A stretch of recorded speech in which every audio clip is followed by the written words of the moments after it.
Today's episode is about retina detachment, and we have with us today Mr. Rajat Nag, who is the president of National Center for Autism, and he recently suffered the trauma of retina detachment. So welcome, Mr. Nag. Thank you. Thank you very much. No, that's a good thing to do. Before I forget, the trauma is good to recount it. Yeah. So my first question to you is what, if you can think back and tell us what really happened. Mm. I should start by saying that since I've been wearing glasses since I was 5 years old, I've always had an eyesight problem. And about 10 years back, I had what is called retina tear. There are tears in the retina, different from detachment. Right. Detachment is the ultimate when the whole thing drops. So I had it twice, and they had to be stitched by laser, once in Manila, another time in Delhi. So I knew that my retina was vulnerable. So I've been going for an annual checkup, very thorough checkup. And I'd gone there as recently as April of last year. And the doctor was very happy, and he said, look, good for another year, see you then. And barely 3 months later, I had actually traveled to Nalanda, and I came back. Fortunately, I was back in Delhi. Right. A full day, no problem at all. And in the evening, I felt there was something in my eyes, as if something stuck there, or a dust or something, speck. And I washed my eyes, still there. But by night, felt as if my eyes were going into a partial eclipse. Suddenly, I could see one quarter. This was in the left eye only. Right. And over time, it's basically as if the eclipse was progressing. And by 10 o'clock at night, it basically was almost totally black in the left eye. Now, my wife and I felt that if I went to emergency at that time, they would just put me through a battery of tests, etc., which would be traumatic uh, to begin with. So I waited till the next morning, and it had not improved. Of course, one wished that I would get up and find myself fine. And of course, I immediately rushed to the hospital, and my eye doctor, Dr. Shroff, Dry Shroff, uh, got in touch with him, went in, and of course, it didn't take them very long to basically say that I had had a retina detachment. In my case, it was actually 100% gone. The whole thing had collapsed. Right. Now, sometimes it can be a detachment in the sense it comes off the edges, so it's obviously less serious. But be that as it may, retina detachment is obviously a serious issue. So my first message would be, moment you find that sort of a feeling in the eyes that you can't see properly, go to your eye doctor as soon as possible. And if I could ask you, Mr. Nag, that from the time you felt a little bit of dirt or something in your eye to the time that you could not see at all, you said it got turned black. How long the time, if you can just tell us, how long It was would be about 3 hours or so. It was partial. I mean, it was gradual, the partial eclipse, but yeah, about 3 hours. Now, had it happened during the day, Manju, it? Yeah. I would have probably not waited for it to become a total eclipse. I would have probably gone to the doctor because I had enough sort of advance warnings about it. Now, Right. for those for whom it may happen suddenly, though usually retina detachment happens with some signals over time about Right. retina tear or some weakness in the eyes. But the key thing is it needs very urgent medical attention because the only remedy is really surgery. Right. For detaching it. Maybe we come, that's a good time to come to what treatment was given and how Right. long was it, if you can take us through the journey of the treatment. Right. Well, I mean, first of all, they did the usual test, a CT scan. And again, it didn't take them very long to see that the left eye, the screen had actually just fallen off. It was like a movie was playing. I mean, the Yeah. cornea was fine, but there was no screen to project it on. Therefore, I couldn't Right. see it. Gone to the clinic in Gurgaon. They immediately rushed me or asked me to rush to the main hospital, which is in Kailash Colony, where the entire gamut of tests were done. And the doctor, I mean, it didn't take him long to say, we need a surgery ASAP. It being a Saturday, and he needs some time to get me tested, blood tests. I had to stop my blood thinner, usual precautions. And Right. the surgery was done on a Monday. And in this surgery, did they tell you what they do? How long is the surgery? And do they attach back your own retina, or is it Yeah. replaced? Essentially, think of it that a screen has collapsed Right. and the doctor just gently pulls up the screen and then stitches it. Surgery is about 2.5 hours. And the doctor, of course, Dr. Shroff had explained to me exactly in detail what would happen. It would be under local anesthesia.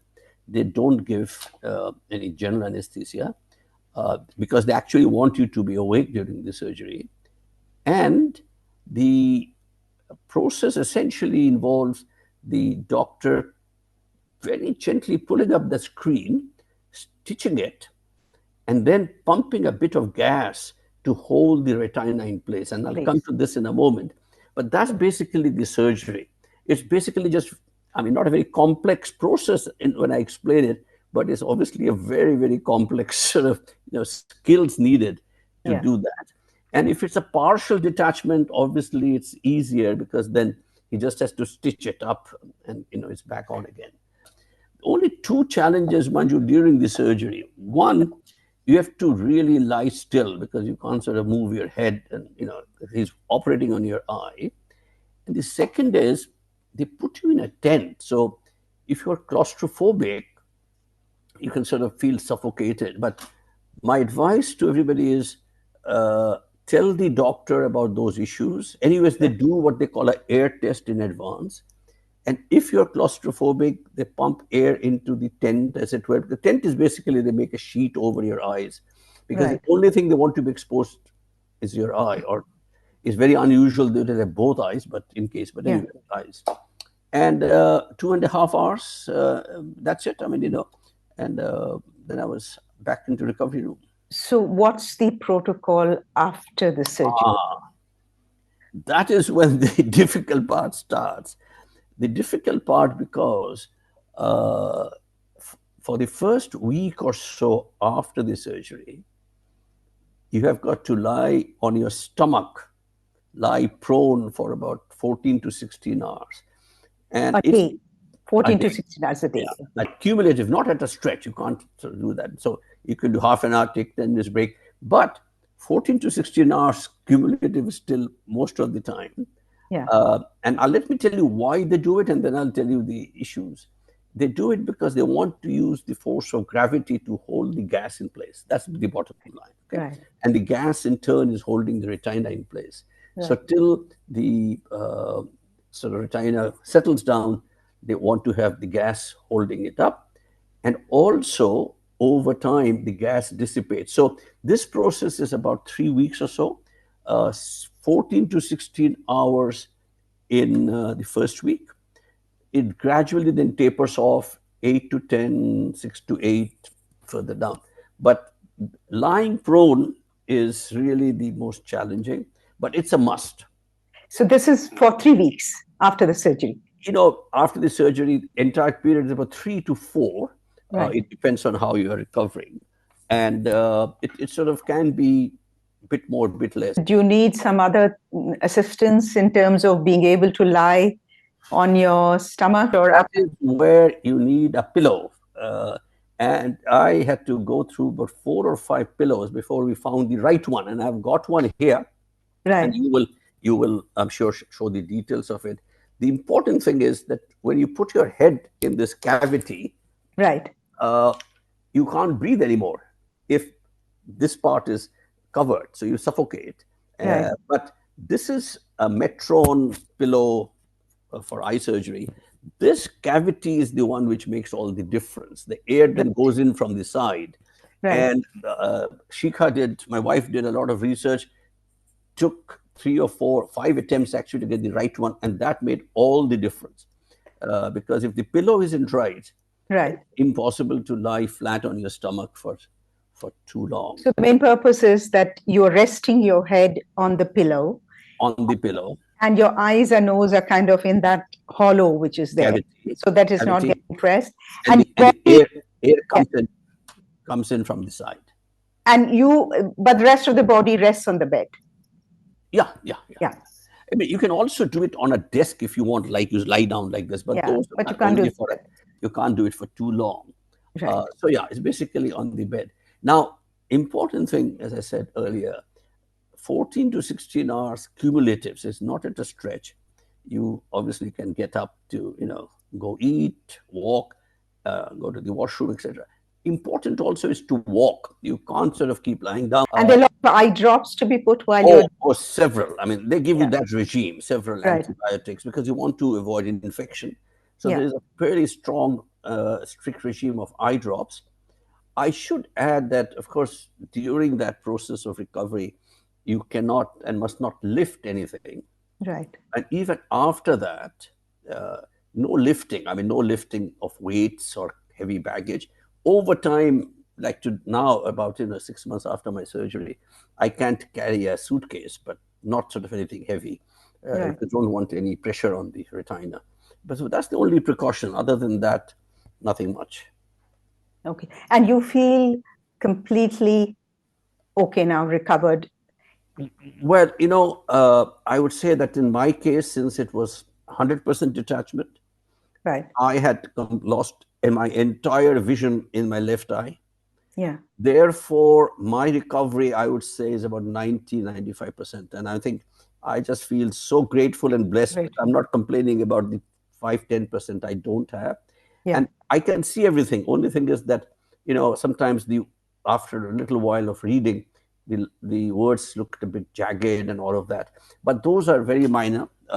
And then your eyesight power will change and the doctor will adjust your, glasses or whatever. But the recovery, other than this issue of the prone position, Manju, I Yeah. would say is tedious, Yeah. but uh, fairly routine. I had an eye episode which is called the vitreous detachment, where the gel in the eye separates from the retina, and that's a normal aging process. But the symptoms I had were really floaters and flashes, really very large floaters coming uh, down my left eye, and it really took many, many months to go away. In my case, fortunately, the retina hadn't detached, so no repair was needed. But over time, it became okay. So, floaters and flashes were the symptoms that went with vitreous detachment. I'm very glad you used the word floaters. I should have mentioned it right at the beginning. One symptom of something wrong and maybe a detachment is actually seeing floaters. In my Floaters. case, surprisingly, I didn't see any floaters at all. I just started to have that, as I said, partial eclipse going to a total eclipse. But Yeah. floaters, Flashes. sparklers, flashes, it's like, Phooljari, Diwali Phooljari, suddenly. Yeah. So that is definitely a sign of possibly a tear or could be a detachment. So I'm very glad you used that word, which has triggered this memory. This is very helpful because, it's a fear, Mr. Nag, that we have that if suddenly vision is gone and you live with that trauma and whether you're ever going to see again or not. I don't want to minimize at all the seriousness of a detached retina. Yeah. But, if you get to the surgeon in time, your eye doctor in time, the treatment now is very straightforward, i.e., surgery. And the Right. surgery itself is fairly straightforward, complex, Yeah. very complex, but you go to a good surgeon.